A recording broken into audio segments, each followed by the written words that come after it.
Welcome, everyone. I'd like to introduce you to Rhonda Dickens. Hello. She's an outpatient psychotherapist. And Rhonda, if someone has experienced injustice or trauma and those type of things in their life, how would that affect them when they are presented with opportunities, or could that cause them to sabotage themselves? Absolutely. And so when we're looking at both injustice and we're looking at trauma, then what we're basically looking at is a violation. Yeah. So it's a violation of something. Normally, it's like your basic rights, things that you should have control over, you no longer have control over. And so it becomes a violation. And so with that becoming a violation, often it implants seeds of inferiority, seeds of not being good enough, seeds of almost this resentment of who you are because you feel like you're not worth. So seeds of worthlessness. So once all of those seeds are implanted and opportunities arise, then immediately you're going to question them based off of what has been implanted in you. So if I am used to being on this side of injustice and this side of trauma and believing that, number one, I'm not worthy, number two, that I'm not valued, number three, that I'm prone to having violations against me, I'm going to begin to protect myself when opportunities arise. And protecting myself to me when opportunities arise means that I am trying to get all the information, so I am asking question after question after question after question after question because I want to make sure that I'm protecting myself. But in that, you may be pushing away that opportunity. Or I may just literally be in this fight and flight mode where I'm self-sabotaging. And I'm doing that not consciously, but subconsciously, because if I get this thing that I've asked for, what am I going to do with it? I am used to having lack. I am used to being looked over. I am used to being on the bottom of the totem pole. I know that story. I know how to tell you about that story. I know how to live there, reside there, make a home there, make a nice apartment right here in this story. But if you tell me that I can have something differently, I don't know the responsibility that comes with creating that story. And so what I will do is subconsciously attempt to self-sabotage so that I can stay in my protective space. So those are our self-protective walls.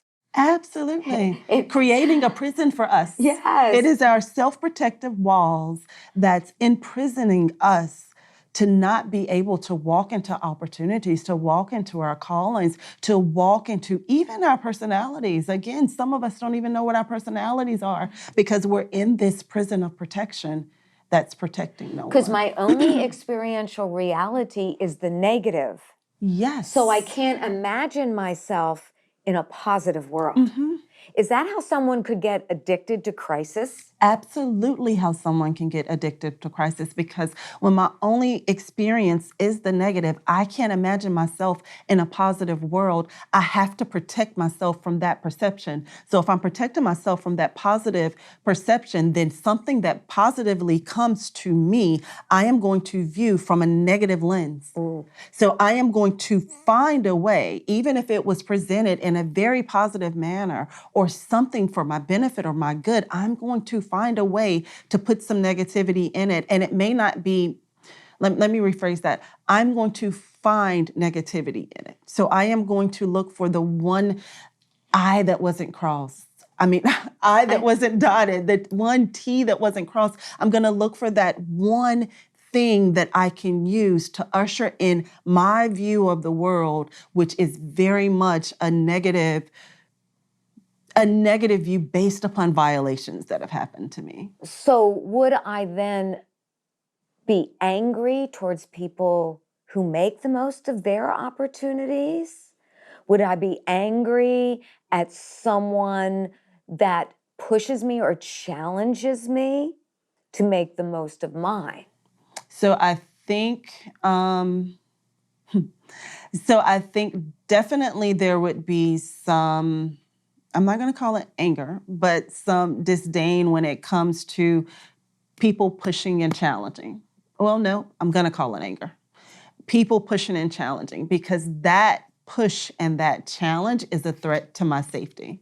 So if I'm pushing you and challenging you, even if I'm pushing you or challenging you so that you can grow, in your mind, it's taking you back to a place, it's taking you out of your self-imposed prison, but to you, that's your comfort zone.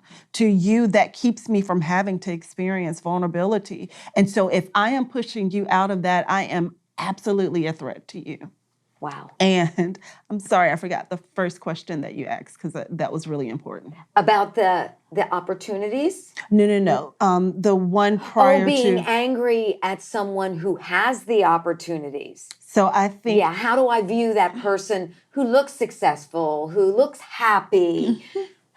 So that, I think, is totally different from anger. And I think that is where that disdain comes from, because it doesn't come off as an anger. What it comes off as and what it does is it pushes you back into that space, because now you can say they have that opportunity because they never been through what I've been through. Oh. They have that opportunity because they never had to walk a mile in my shoes. They have that opportunity because they've never experienced trauma. They've never experienced injustice. This is why that opportunity is there. So it's not necessarily an anger per se. It's a confusion. So that's why I think sometimes it's so important for us to share our story, Yes. even prior to presenting an opportunity. Because I've been there, I know how it feels, and we can walk there together. Absolutely. We can take and make the most of this opportunity together, because I know how it feels to face that. And I think that one of the biggest strengths of being able to share your story is being in a healed place. Yes. When you're in a healed place, you will call a thing and not care anything about, how other people feel about it, because I'm healed. I've gotten my freedom over that.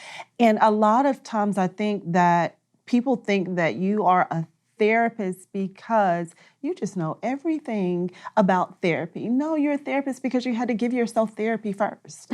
You had to be in an unhealed place, pull yourself out, and recognize that it's very easy to get there. And so I know how to pull myself out, and I'm going to find everything about you to be able to pull you out. And so I think that's how you partner with people when it comes to opportunities, is being able to let them know, I see where you are.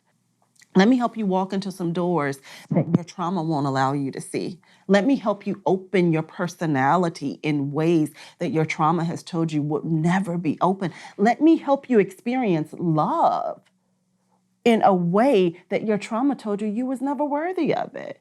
And so partnering with people like that help those things, that self-sabotage, all of those things to reduce so greatly. That's why I say it's really, really important that we communicate through the noise.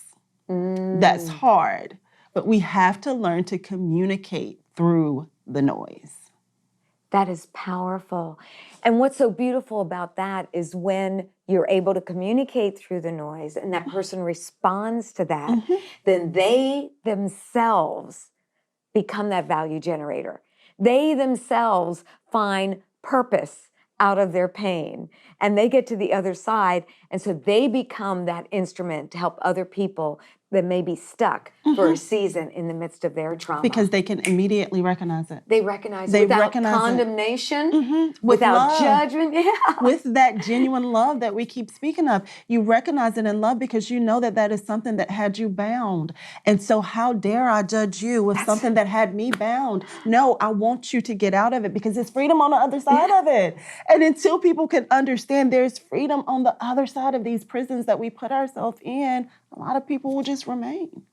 That's the driving force in my life. If people would have known me, if they would have seen the anger, if they would have seen that man-hater, if they would have seen that shame-filled person, if they would have seen that alpha woman who acted like she had it all together when I was a mess on the inside, driven by fear, but acted like I had no fear, all those things. Now it's like everything inside of me wants to be a support to others, because if I can get through it, they can get through it. And And as you've even shared with me personally, there are so many ways that people can get help now that 25, 30 years ago, I didn't have that. I didn't have the help.